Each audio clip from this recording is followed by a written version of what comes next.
we go.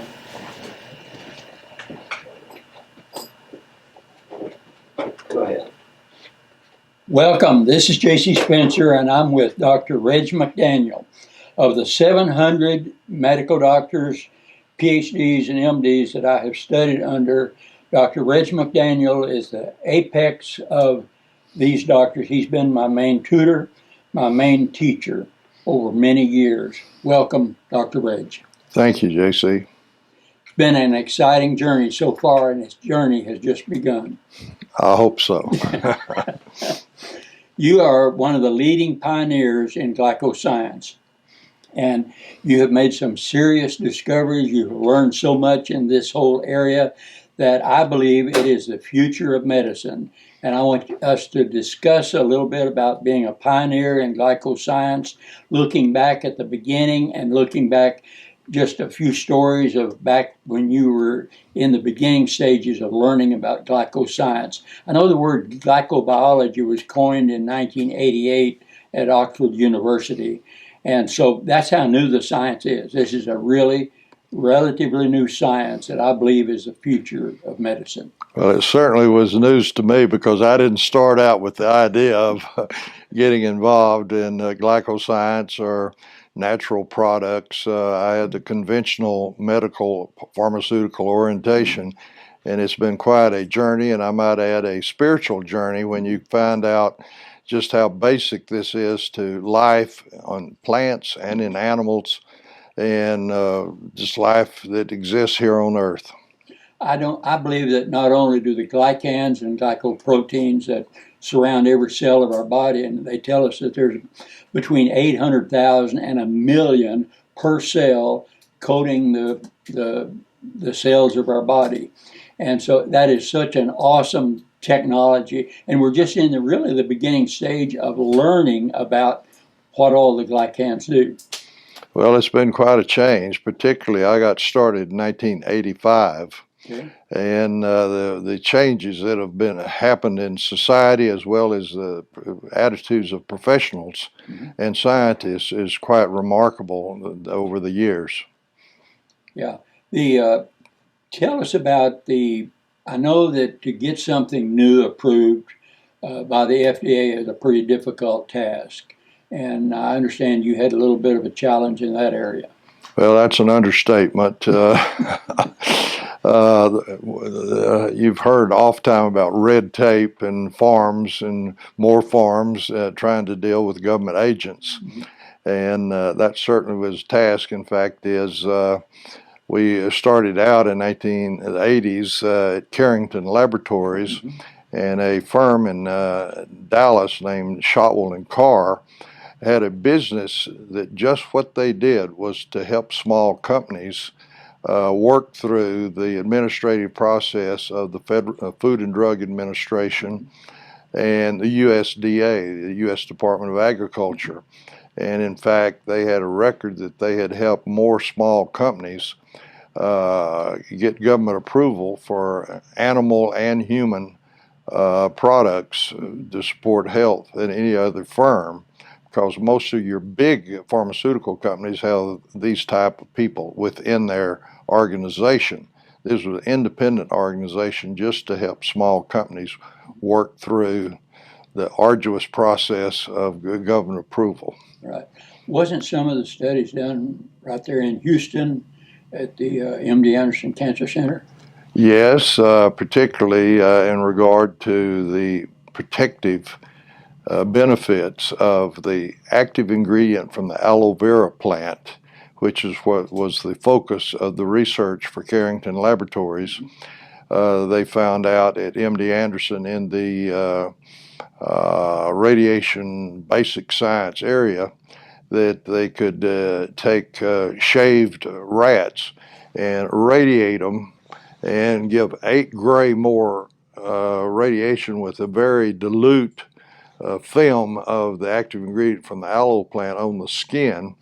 And I was shocked when I sat there, and the researchers said, you know, if we gave this internally and increased the amount that we're applying, that you didn't get redness and burning of the skin, that said that we could destroy any malignant tumor. The problem is, with radiation, we would kill the animal or the patient too. But with this protective effect that's in the molecule that's made in the aloe vera leaf gel, I could see the normal cells being protected and the malignant cells made more susceptible to the radiation. And there's no question about the incredible benefits this could be in cancer eradication with radiation. Unfortunately, Carrington Laboratories, with limited finances and concept, were focused on an antiviral drug against the AIDS virus, so they were not particularly interested and didn't have the money really to pursue that avenue, which is sad that it has been abandoned. Right, right. So it passed the safety test, I guess, pretty good. Well, there are 3 phases for a development of a new drug, and the first phase is called toxicity and side effect phase, phase 1. And in various animal species, you give acute and chronic administration of whatever your substance is, and the FDA wants to know how much of it takes to kill half the animals and how much does it take to kill all the animals. And the window between half and 100% must be wide, or they won't let you proceed to humans. Because the father of pharmacology, about 500 years ago, from Switzerland, was Paracelsus. And his most famous statement was, all drugs are poisons. The benefit depends on the dose. And somehow it came into my belief that medicine has made a major error in that people are already ill. And here you're going to give them a man-made poison that by a seriously flawed evaluation process, you're going to change its classification to a pharmaceutical drug and then test it. And that's why we still, I particularly say on TV ads, you see these nice colors and lovely music and beautiful people telling you about this new drug. And then all of a sudden it goes black and white and they talk real fast and tell you it can cause strokes, heart attacks, kidney failure, bone failure. And the main thing is that what Paracelsus said, all drugs are poison, has not changed. And the changing of the classification doesn't change it from being a poison. And to give already 6 people a poison, that seems ludicrous to me. You ought to be doing something. Fact is, I think of a book I read about a village healer down in Belize, Central America, that the book was written about him, that they thought he was one of the last healers trained by the Mayans. And there's a point in that book where the nurse that went from California down there to try to write this book about what he had been taught and learned, he was walking along, and here he's got his loincloth and he's got his little bag of herbs that he's collected in the jungle, and he's got his staff. And I guess I've lumped too far in the story, because in his hut he had sealed in plastic a picture of the Queen of England and the President of the United States, George Bush Sr. And they both of them were thanking him for his contributions that he had made to health. And under the National Institutes of Health for different diseases, they were brought before the Congress as, here, since Nixon's administration, we've given you these billions of dollars to conquer these diseases. And look, the incidence of colon cancer, leukemia, lung cancer is no different than it was before we gave you the billion. What did you do with the money? Well, they decided, maybe we need to recalibrate and all, and so they started going to, in history, various records left on papyrus and etched in stone. What did people do before drugs? And a team went to Belize and followed this little village healer around in the jungle and said, now what did you get there and what do you use it for and all? And they took back to London and to Washington and put in greenhouses these various herbs to study what it was. And I'm leading up to the fact that he was going along and he said, you know, these scientists that have come down here and collected things, I don't understand what their thinking is. He says they're looking for something to kill or poison the problem that has caused, say, malignancy or cancer. He says, that isn't what I was taught. I was taught to find something that fortifies and supports the body. Right. And as I say in that, when I was reading that, here, this little, what we would call uneducated healer, who had never been in a library, much less a medical school library, who had never seen television, who had never had all the educational opportunities we had, crystallized the challenge for improving healthcare nation and worldwide. Why should we attack and try to destroy the things that cause disease? Why not fortify and strengthen the body as he was taught by the ancient Mayans? Sounds like common sense, isn't it? Well, that's kind of what I fell into thinking in terms of we were going to develop a new antiviral drug from the activity in the aloe plant, which we isolated and found out not only did it prevent AIDS infections, if the infection was going, it would block it immediately, freeze it, and in cell models that the proteins of the made by the virus would be cleared from the cells, but it did it for all viruses, all the animal viruses that could be tested at Texas A&M School of Veterinary Medicine, at Southern Research Institute in Alabama worked on this, and a panel of human pathogenic viruses. It blocked or prevented and then blocked the infection and cleared it for all viruses. And when studying the mechanism of action, it was found out that it boosted the innate gene host defense mechanisms against all infections, not only viruses, but bacteria, fungus, tuberculosis, and to top it off, eventually, in our children's ministry that was sending improved nutrition to orphanages in Africa, we had unsolicited reports that they had children with chronic malaria. I didn't know before that point that chronic malaria is the #1 cause of death for children on planet Earth. I didn't know that. I didn't know it either at the time, but they said these children that were bedfast, that had periodic fever, chills, red cell destruction, weren't growing, and would eventually die, that by taking this improved nutrition built around the active ingredient from the aloe plant, that they quit having these spells of malaria, that in their blood testing, the organisms were eliminated. They went back to school, began to grow, and furthermore, we eventually heard they excelled in athletics. Wow. And so that's what we fell into. And for a long time, we thought it was all only related to the body's host defenses against infections. But then I particularly recall a little lady that was in Oklahoma that had nearly lost her daughter several times from status asthmatica.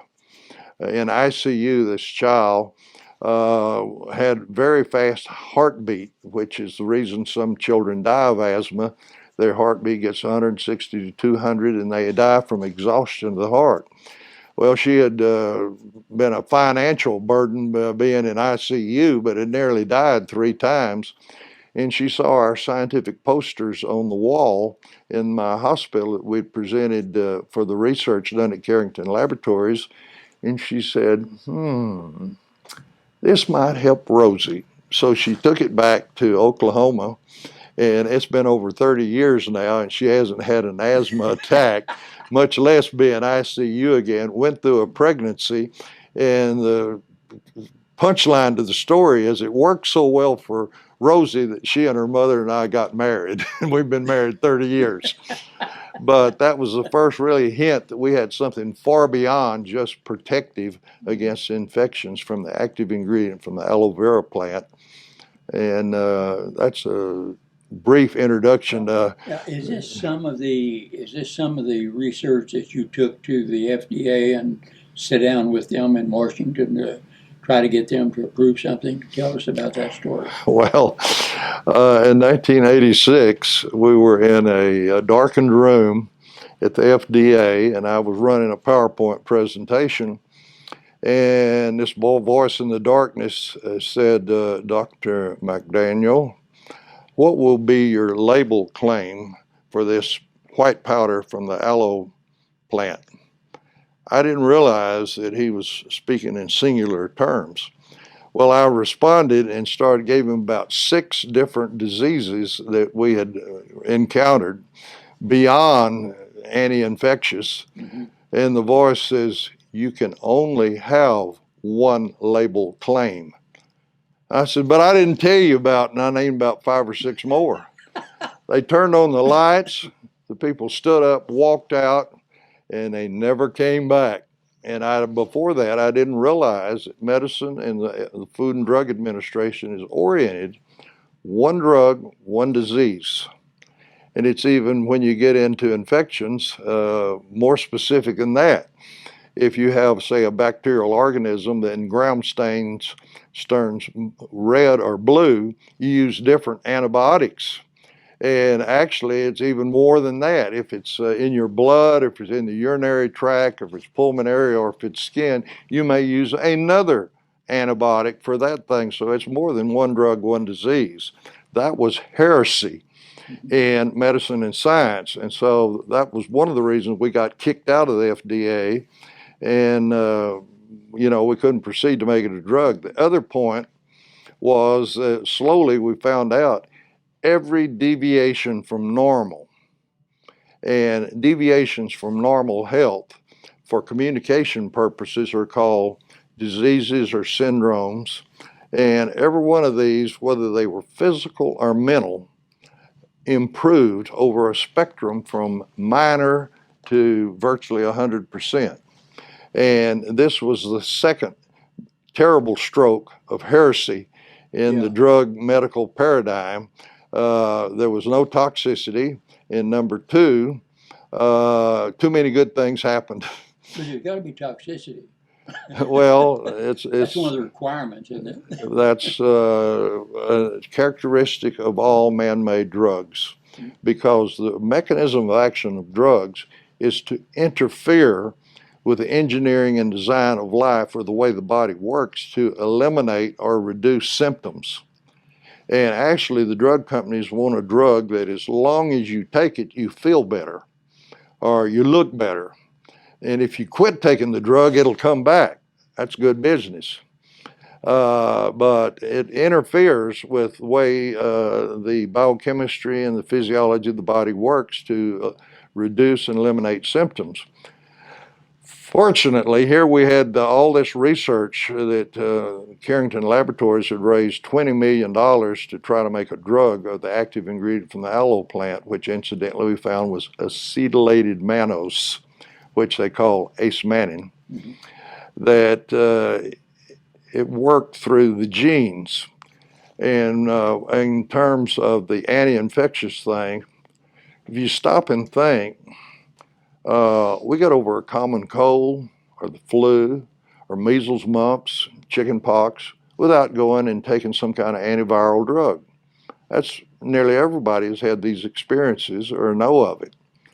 There is something written in our genes that internally we take care of these infections.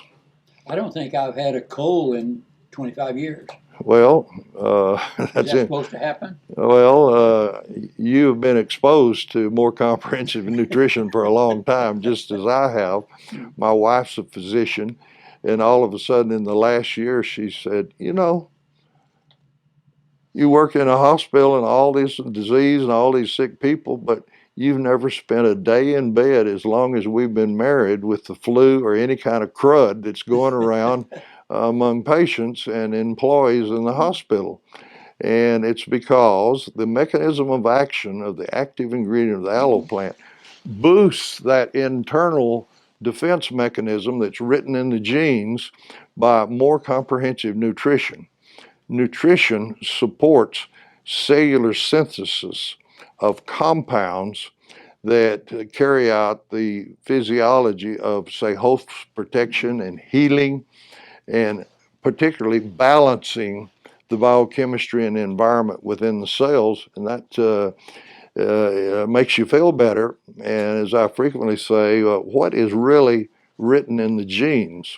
Well, it's very much like climate control on your car or the thermostat on the wall, that if it gets too hot, modern units, the air conditioner will come on.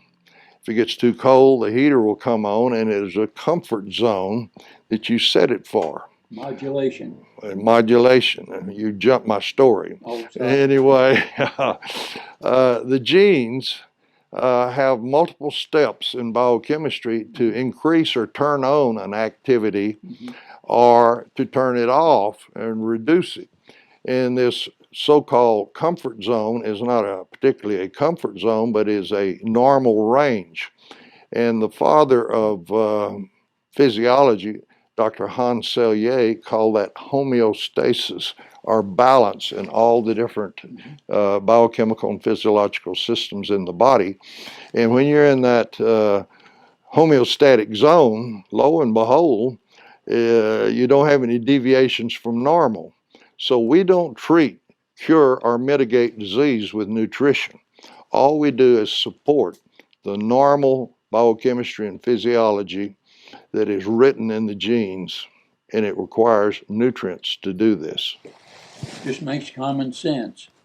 You've had some experience with a lot of impossible health challenges.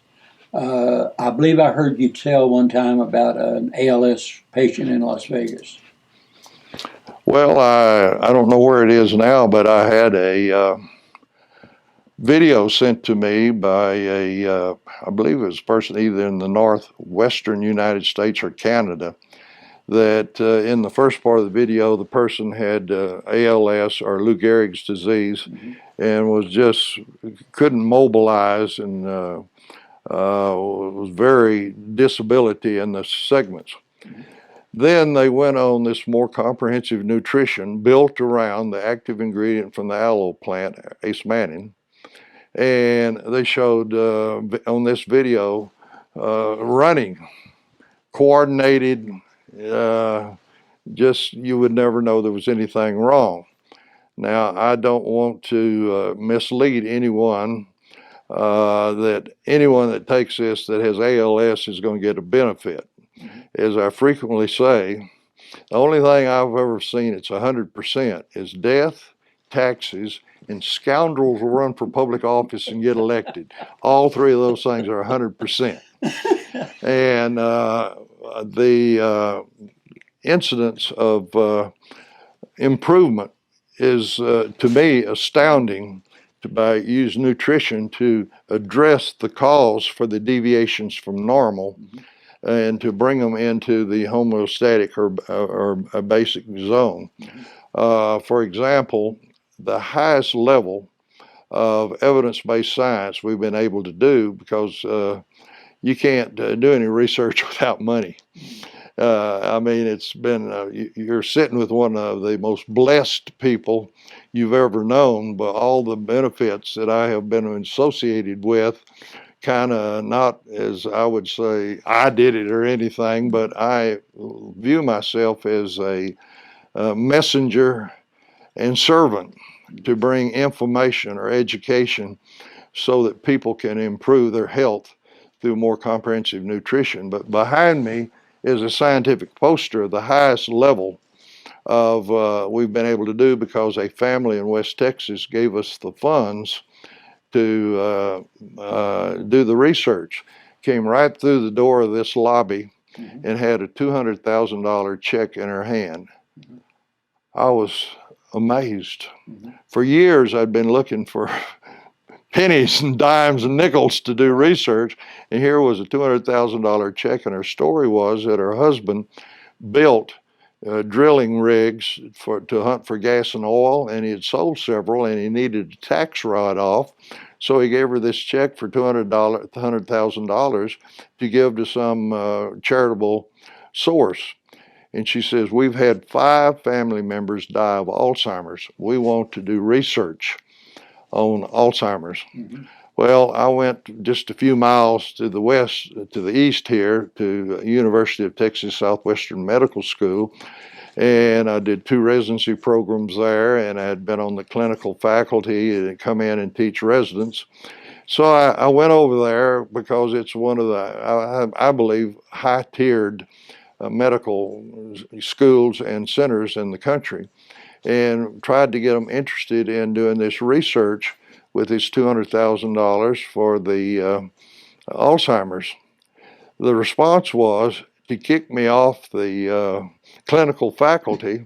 The dean at a reception had been the dean when I was a medical student, and my office was right next to him when I was working on a degree to get a PhD that I didn't complete. I stuck out my hand to introduce myself at the punch bowl, and he jerked his hand back and he turned around very skeptical. I said, I'm Dr. Regg McDaniel. I was a class of 62. He says, I know you. Certainly, you're the biggest disgrace the medical school's got. You're a pox on the whole medical center. Well, I had had some experiences before, and I said, well, how did I get this honor? And that didn't make him happy at all. And he says, cavorting around with osteopaths, naturopaths, oriental medicine doctors, and other fake healers with spunk water and nostrums and such. And he took off. So that was the response I got at my medical school. In Fort Worth, they had a osteopathic school that when it was founded, they got into trouble financially and they didn't have a faculty. And so I gratis taught pathology for 2 years to the sophomores. I thought I got stroke there, but actually this is kind of a come down from where I had started. And in the interim years, the osteopathic school was taken over by the state of Texas, and I go over in Lord of Mercy, instead of a bowling alley and old buildings that they had got, they had these huge campus and faculty paid for by the taxes of the state. And I was put in a room of 6 PhD pharmacologists to make my pitch to do this Alzheimer's study. And I was telling them about the importance of nutrition and all. I could tell I was getting nowhere from the body language and expression. So finally, one of them says, look, Dr. McDaniel, we're PhD pharmacologists. All the financial rewards, professional recognition, advances that can be made are in pharmaceuticals. We're not interested in this natural product. So I left empty-handed. Well, I was invited to speak in Miami, Florida at the Miller School of Medicine under the University of Miami. They were dedicating a new building to complementary medicine, big glass building. They also had a gymnasium in it because I might at this point say that on the web, I found a statement from a company, dietary supplement company in Germany, that on their homepage, they had a quote: if we could provide to the patient optimal nutrition and exercise, I emphasize exercise, comma, not too much, not too little, comma, we'd have found the safest pathway to good health. And then beneath it were the words, let your food be your medicine and your medicine your food, which I had heard many times.